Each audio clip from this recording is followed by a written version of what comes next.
That's exactly where you at. Now, Fatimah Karim is a dynamic radio presenter, a host of the Community Buzz on Radio Alansaar, and she's also a manageress of the Alansaar bookshop in Delhi.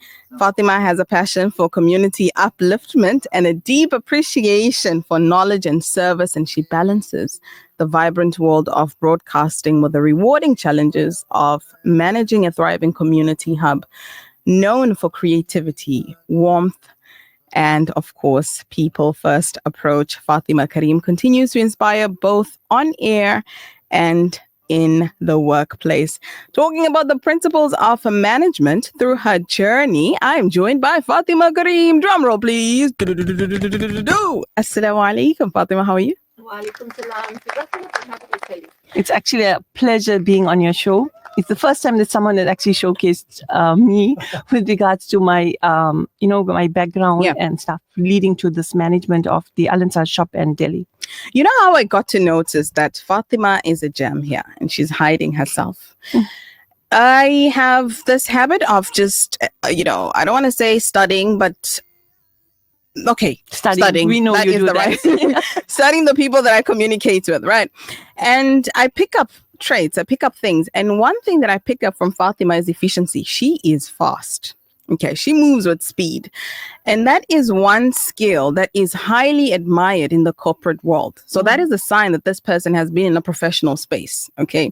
If you're speaking to Fatima, I want this. She's like, I know so-and-so. Let me call them right away. Or let me do this. She's on the go, on the button. And I was like, no ways. There's got to be something here. Let me look deeper. And subhanAllah, when I had a conversation with her, I was amazed at the amount of experience that she has. And that is what I'm going to bring to you, the listeners of Radio Alansaar. Fatima, you wear many hats. You're a presenter, you are a manager and a mom, a wife, mashallah, Allahumma barik. But now, how do you manage all this first and foremost? So we're going a bit into your personal life, talking about balance. And then we're going to come to your work life. Now, how do you also manage being on radio? It's a different vibe than to managing the deli and the bookshop. Yeah. So how do you do it? So, Kelly, a lot of the listeners don't know my background. When I started here, before I started here, actually, I've got 17 years of experience in the banking corporate world. MashaAllah. So, starting in the bank, in a corporate world, helped me a lot. Moving forward, coming to Alansaar. So, in the banking world, I learned everything that I could possibly learn. So, I'd like to, if the youngsters are listening, I'd like them to know that whatever job you're doing, you can do it. If you put your mind to something, you can do it. So when I started in the bank, just to tell you a little history. Yes, we have time. Tell us. Yes. So I started first as a telemarketer in United Bank. That time it was known as United Bank. And then I was like about 21. And I was learning, I was so excited, it's something that I'm in the bank and I'm going to meet these people. And you're excited, you're a group of ladies that are working and doing the same thing. They do the same thing and you go home, you don't take anything home with you, no problems or such. So I started learning and I started going for different courses, like in Old Mutual, they offered these competency certificates, how to be a proper secretary. Then I went for marketing on the telephone. Those days, telemarketing was one big thing. It was a big so thing. So you just do cold calling. Okay. So we'll pick up the directory. That time we had a directory. And you will start like, okay, ladies, let's start with A.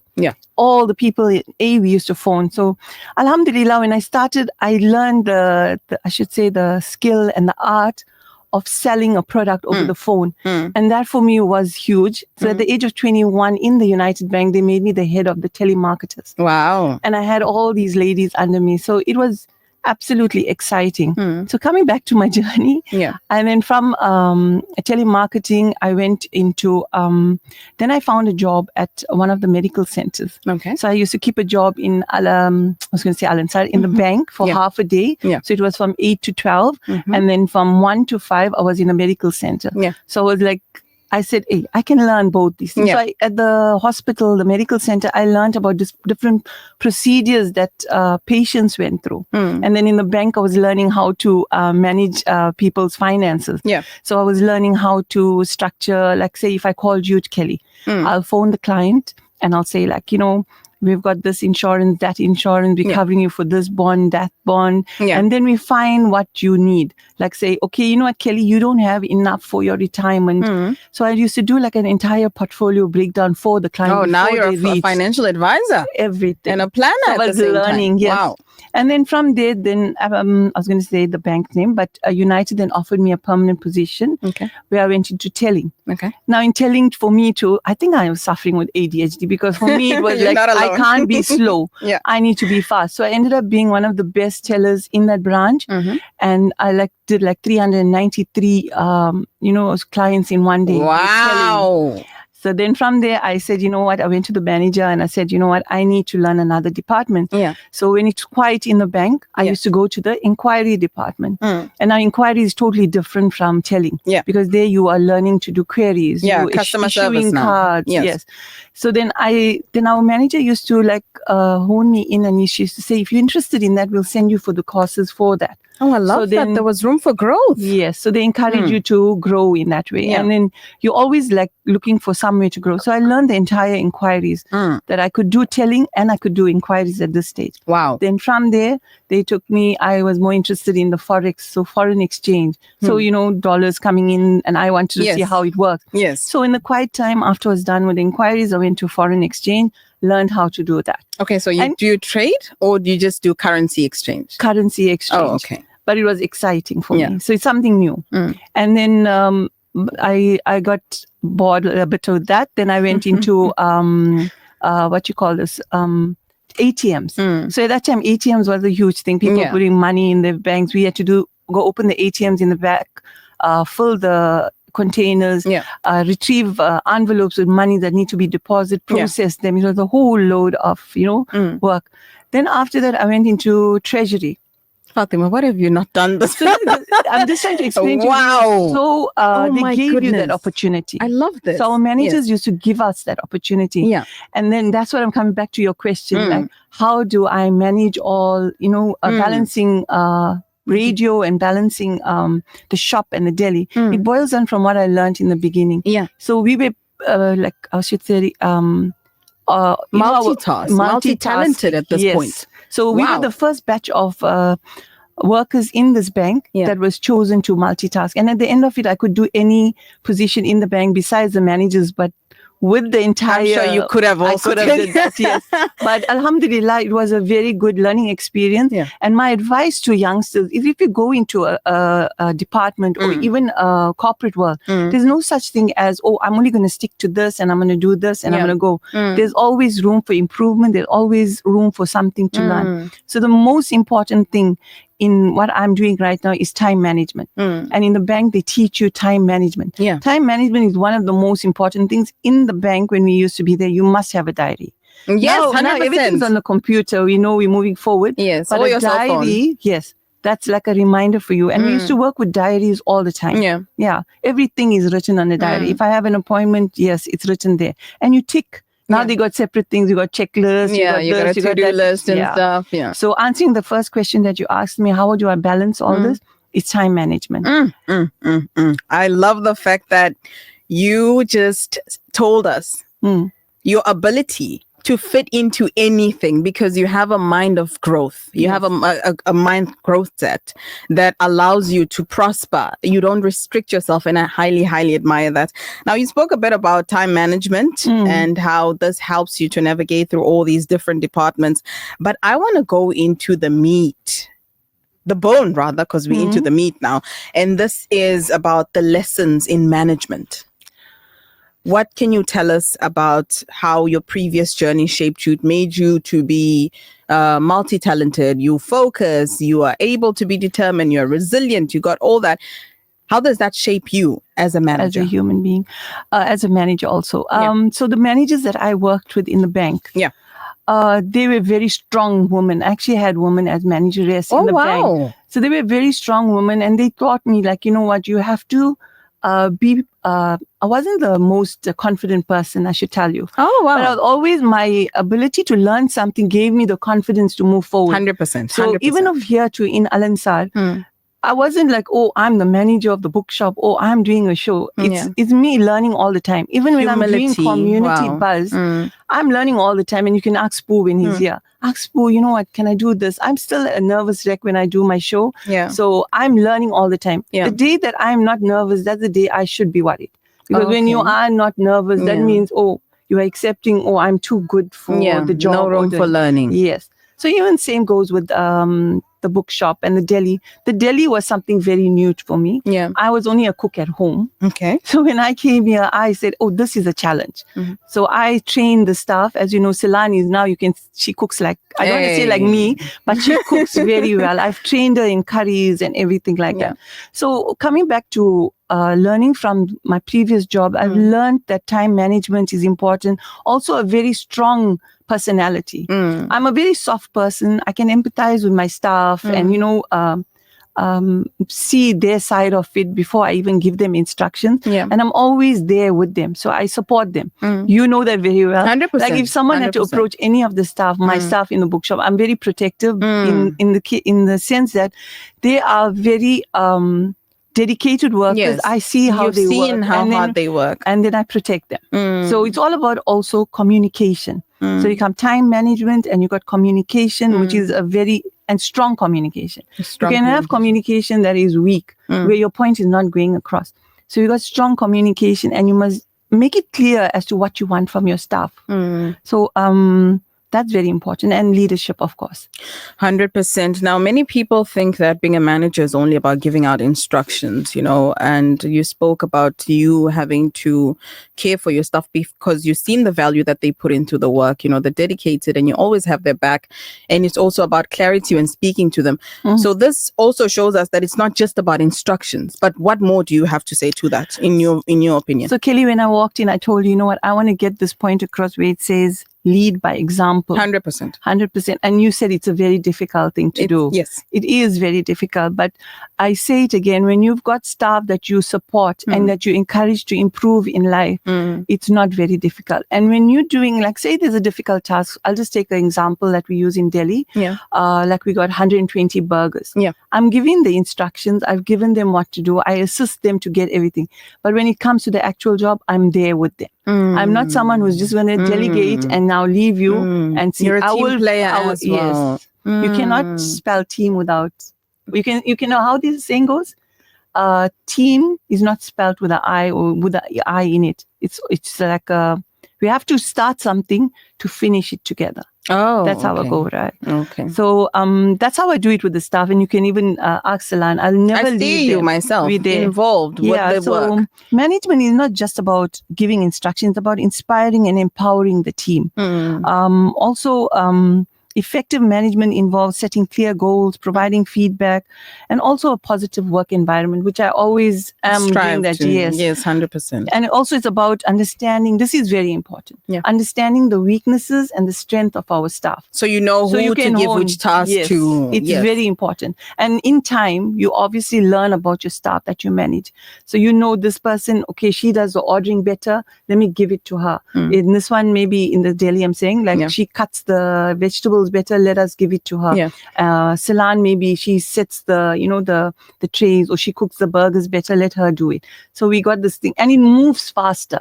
Jobs and different activities. It moves more 100%. Efficiently when you know the weaknesses and you know their strength. I 100% agree to that, because if you know your team and what they're capable of, their strengths and weaknesses, you know which tasks to allocate to who. It saves time because there's less mistakes. And also it's something that they enjoy doing because they have the energy and the strength for that. So I absolutely love the answers that you're giving us, Fatima. Brilliant insights here. Quick question. Are you ready to be a station manager? Whoa, just putting you on the spot there. Faisal, don't worry. We're just joking. But I'm just so happy to see that there is someone here in this organization that believes in growth, that believes in learning, that believes, but not just in restrictions, but also giving back. That which you also want to be a team player. So also in the bank, we learned that you always have a second in charge. They used to call it 2IC. So 2IC means second in charge. So you always train someone, not because you feel, You mustn't be afraid that that person is going to take your job. Always have someone as a backup, because you'll never know when there's like a tragedy that's going to happen, And you're or going to this need person somebody has else to to leave. assist. Yes, you have to have some type of training for a second in charge. And in the bank, that's like a must. Okay, and I'm going to bring in something controversial, but I hope this will also be of benefit, and that's the reason why I'm bringing it up. For many people that don't understand, radio is a very fast-paced industry. It's very demanding and highly competitive. So as presenters, we compete in a healthy way. Maybe some not in a healthy, but never mind. Competition is always there. So now, Fatima, competition is good, Kelly. 100%. Yes, unless it makes you strive to do better. Good. I mean, like it has to be healthy competition. Healthy, that's the word I'm looking for. Healthy. If it's not healthy competition, then we're in trouble. Yes. But now, in your opinion, right, the deli is different. You've got teamwork. You've got people that you understand their strength and weaknesses, and you're allocating the tasks to the right people. Now, radio-wise, yes, I want you to come in a bit radio-wise. With the competition, how do you bring people with big personalities to work together? Because most times as presenters, when they work together, it's always clashing. There's too many opinions and too many different ways of doing their thing. So that is exciting, because radio cannot be boring. We can't have all of us being the same. Exactly the same, Right. So if you're fighting over something that's good, why not? Why not? So you encourage a bit of healthy competition. Yes, definitely. And then the other one is my show, Community Buzz, is for the community. And whoever knows me, they know that I will go hands in with Swaleha from our outreach department. And that's how I get, I don't actually have like a competition. Mine is more for the community. And if you listen to the show, it's only about the community. If I'm going out with Sister Swale, it's about the community. And the most important thing that I've learned in my entire journey of coming from a bank to Alansaar is that in the bank, it's all about money. I was about to mention that. How are you going to save money? How was the transition for you coming from an industry where you're only focusing on money to now people? And I'm gotten more mature after I left the bank. So when I came here, we are still dealing with people, but on a more personal level, where you're seeing the need for money for people to survive. Where in the bank, people are coming in there to save and save and save, and how they're going to make more money. Here, it's totally different. So it's more human touch in this than the bank. The bank is more, as they say, corporate. Here it can be corporate, no but you involved. can't. Here it's more emotion. Yes, definitely. Because you're dealing with people. But it's from my experience also.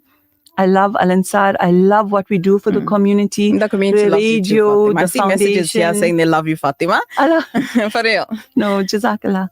And I'm very excited to share this with the community, because they don't really know where I came from. They just know Fatima is in the bookshop and she's in the deli or she's in outreach or whatever. It's nice to like get it out there, because it's my learning how I got here is good. The 100%. history. It's your background. It's your wealth of experience. So getting back to your radio question, it's healthy. What's your opinion? Hey, Fatima, you interviewing me on my show? No, but it's a very good question. I love the question. Now, Fatima, I'm looking into the future. What role do you think managers will have to play in the next few years? We've got AI now. We've got technology, advancing. More or less, the human touch will be there or might not be there. What's your opinion? It might not be there, but Alansaar, we're still going to have the human touch, because we are still an Islamic shop. So the Quran, kitabs are still going to be for the humans to come and buy from us, for the humans, for the customers to come. But in the next few years, I think our role as managers has to evolve. It has to evolve into more about the what you call this, computers, moving forward with that. Like as I was saying, we no more have like diaries. Everything's on the computer. Even online. Our store, we're heading towards that. So we've already launched that in the Alansaar shop. We are online. So the people can buy, purchase. We are posting our stuff, everything. So we are moving with the time. And with regards to staff, I think if we are going to go more digital, our staff will end up being more on the background. So I think the human thing is going to go a little away, but we'll try to keep it. Like we're still involving our outreach, our Alansaar is totally different from the bank. 100% agree with what you were saying, because we as a community radio station will still be involved in the community. We will still be there for the people. However, technology is happening. We cannot shy away from that. We'll have to keep up with the times. Like you said, the Alansaar bookshop is already digital right now. You know, they're online. But now... But food will never go digital, just to put that in. Hey, so deli we got emojis. Virtual. You can video call me what you're eating. I'll video call you what you're eating. True.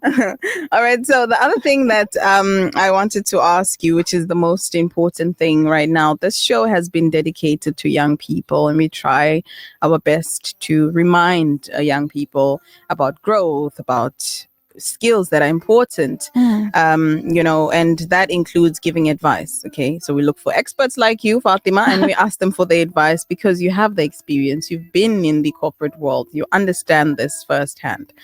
What advice do you have for somebody who has been promoted to management position but has no idea what is required from them for that position? So as I told you earlier, it's about lead by example. I think one of the main things, if you say that you are going to lead by example, you're already winning the game. Okay. For a manager, leading by example, your staff starts respecting you. And respect in a workplace is very important. Respect doesn't mean, oh, because I'm your boss, now you must respect me. You must be on the same forced, level, but yes. So for those new to management, my advice firstly is to lead by example. Be approachable. One of the main things is the staff must be able to come to you with a problem, or even if they need to change something or there's new ideas, you must be approachable. So that's one of, I think, my staff. I'm very approachable. Fatima, every single person in this building knows if there's one thing Allah has blessed you with, is the ability to be approachable. And then the humility is incredible. Allahumma barik. Jazakallah. The other thing is I'm always asking my staff to learn different aspects of the shop. So always continuous learning. Like say, I'll tell Salah, now you're done in the deli, come downstairs, I'll teach you how to cash up or how to do this or how to price. And like Fatima comes there, I tell her, you know what, let's come down to the bookshop. Don't be stuck there. When it's quiet, come down, learn what you need to learn. So they all can be like how we do in the bank. So they all can do any other person's job. So Alhamdulillah, that's another very important thing for our new managers is to encourage them to learn other people's job. It's not, I'm going to replace you or anything like that. Just learn, because you'll never know when you'll need them for other. 100%. And also you keep their morale up by encouraging them to learn. So I love that. And also never be afraid to ask questions. Ask questions, seek guidance. If you don't understand something, seek guidance, which I do. We've got a whole lot of experience upstairs also. So there's certain things that I cannot handle. We ask for guidance. We ask for for help, especially from our professionals upstairs. And then focus on building a strong relationship as a team, not just like letting individual. It be. I'm the boss here. I say it. It's my way. Done. So it's all about communication, and that's my advice to the young managers. There you have it. Fatima is giving you experience, wisdom, advice, all in one, telling you that, hey, the best way to become a manager is to not be threatened by your colleagues, subordinates. You are a leader, have certainty in that, have confidence in that, but more importantly, share your knowledge, uplift people, community building, teamwork. Yes. Fatima, thank you. Have, spoken quite a lot of information. So much of your time. No. Time is not a problem.